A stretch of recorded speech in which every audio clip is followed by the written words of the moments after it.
Hello दोस्तों, मैं अमित एक बार फिर से आप सभी का स्वागत करता हूं। तो श्रीमद् भगवत गीता यथार्थ रूप का दूसरा वीडियो में मैं आपको बताऊंगा। श्लोक 6 से श्लोक 12 तक का वर्णन करूंगा इस वीडियो में, और बड़े ध्यान से सुने और अपने कीमती समय निकालकर इस वीडियो को जरूर देखें और अपने जीवन को सुखमय बनाने की कोशिश करें। पराक्रमी युधामन्यु अत्यंत शक्तिशाली उत्तमौजा सुभद्रा का पुत्र तथा द्रौपदी के पुत्र ये सभी महारथी थे। तो श्लोक 6 में ये कहा गया। अब चलते हैं श्लोक 7 में। किंतु हे ब्राह्मण श्रेष्ठ, आपकी सूचना के लिए मैं अपनी सेना के उन नायकों के विषय में बताना चाहूँगा जो मेरी सेना को संचालित करने में विशेष रूप से निपुण है। श्लोक 7 में ये कहा गया था। श्लोक 8 में देखते हैं। मेरी सेना में स्वयं आप भीष्म, कर्ण, कृपाचार्य, अश्वत्थामा, विकर्ण तथा सोमदत्त का पुत्र भूरिश्रवा आदि हैं जो युद्ध में सदैव विजयी रहे। तो श्लोक 8 में ये कहा गया था। अब चलिए सुनते हैं श्लोक 9 में क्या कहा गया था। ऐसे अन्य अनेक वीर भी हैं जो मेरे लिए अपना जीवन त्याग करने के लिए उद्यत हैं। वे विविध प्रकार के हथियारों से सुसज्जित हैं और युद्ध विद्या में निपुण हैं। तो इसका तात्पर्य क्या है? जहाँ तक अन्यों का यथा जयद्रथ, कृतवर्मा तथा शल्य का संबंध है, ये सब दुर्योधन के लिए अपने प्राणों की आहुति देने के लिए तैयार रहते हैं। दूसरे शब्दों में यह पूर्व निश्चित है कि वे आप पापी दुर्योधन के दल में सम्मिलित होने के कारण कुरुक्षेत्र के युद्ध में मारे जाएंगे। निस्संदेह अपने मित्र की संयुक्त शक्ति के कारण दुर्योधन अपनी विजय के प्राप्ति आसक्त था। तो इसी प्रकार श्लोक 10 में देखते हैं क्या कहा गया है। हमारी शक्ति अपरमेय है और हम सब पितामह द्वारा भली भांति संरक्षित हैं, जबकि पांडवों की शक्ति भीम द्वारा भली भांति संरक्षित होकर भी सीमित है। तात्पर्य क्या है? यहाँ पर दुर्योधन ने तुलनात्मक शक्ति का अनुमान प्रस्तुत किया है। वह सोचता है कि अत्यंत अनुभवी सेना नायक भीष्म पितामह के द्वारा विशेष रूप से संरक्षित होने के कारण उसकी सशस्त्र सेनाओं की शक्ति अपरमेय है। दूसरी ओर पांडवों की सेनाएं समिति है, क्योंकि उनकी सुरक्षा एक कम अनुभवी नायक भीम द्वारा की जा रही है, जो भीष्म की तुलना में नगण्य है।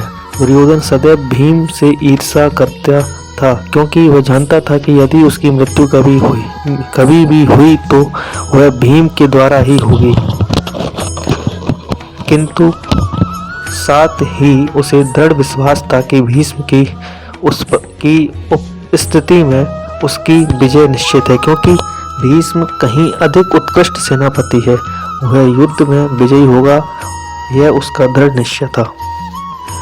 इसी प्रकार श्लोक 11 में देखते हैं क्या कहा गया है। अतएव सैन्य व्यूह में अपने अपने मोर्चों पर खड़े रहकर आप सभी भीष्म पितामह को पूरी सहायता दें। भीष्म पितामह के शौर्य की प्रशंसा करने के बाद दुर्योधन ने सोचा कि कहीं अन्य योद्धा यह न समझ लें कि उन्हें कम महत्व दिया जा रहा है। अतः दुर्योधन ने अपने सहज कूटनीतिक ढंग से इस स्थिति संभालने के उद्देश्य में उपयुक्त शब्द कहे। उसने बल पूर्वक कहा कि भीष्म देव निसंदेह महानतम योद्धा हैं, किंतु अब वे वृद्ध हो चुके हैं। अतः प्रत्येक सैनिक को चाहिए कि चारों ओर से उनकी सुरक्षा का विशेष ध्यान रखें। हो सकता है कि वे किसी एक दिशा में युद्ध करने में लग जाएं और शत्रु इस व्यवस्था का लाभ उठा लें। अतः आवश्यक है कि अन्य योद्धा मोर्चा पर अपनी अपनी स्थिति पर अडिग रहें और शत्रु को व्यूह न तोड़ने दें। दुर्योधन को पूर्ण विश्वास था कि कुरुओं की विजय भीष्मदेव की उपस्थिति पर निर्भर है। उसे युद्ध में भीष्मदेव तथा द्रोणाचार्य के पूर्ण सहयोग की आशा थी, क्योंकि वह अच्छी तरह जानता था कि इन दोनों ने उस समय एक शब्द भी नहीं कहा था जब अर्जुन की पत्नी द्रौपदी को असहाय व्यवस्था में भरी सभा में नग्न किया जा रहा था।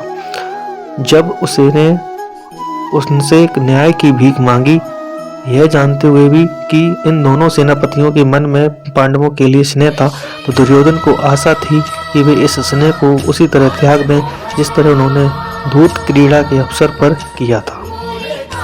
श्लोक 12 में देखते हैं क्या कहा गया।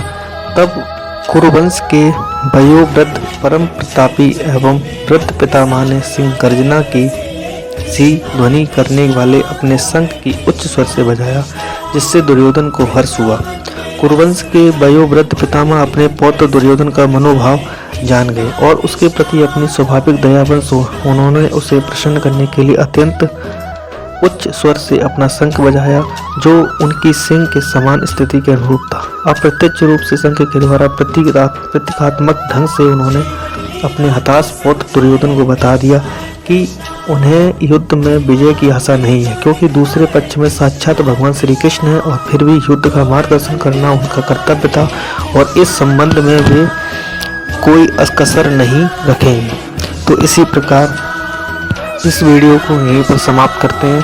तो शायद ही आपको इस वीडियो से बहुत कुछ ज्ञान मिला होगा और श्रीमद् भगवत गीता यथार्थ रूप को मैं इसी तरीके से हर वीडियो में कंप्लीट करूँगा, जितना हो सकेगा 5 से 6 श्लोक पर डे वीडियो में ज़रूर डालूंगा और वर्णन करूंगा।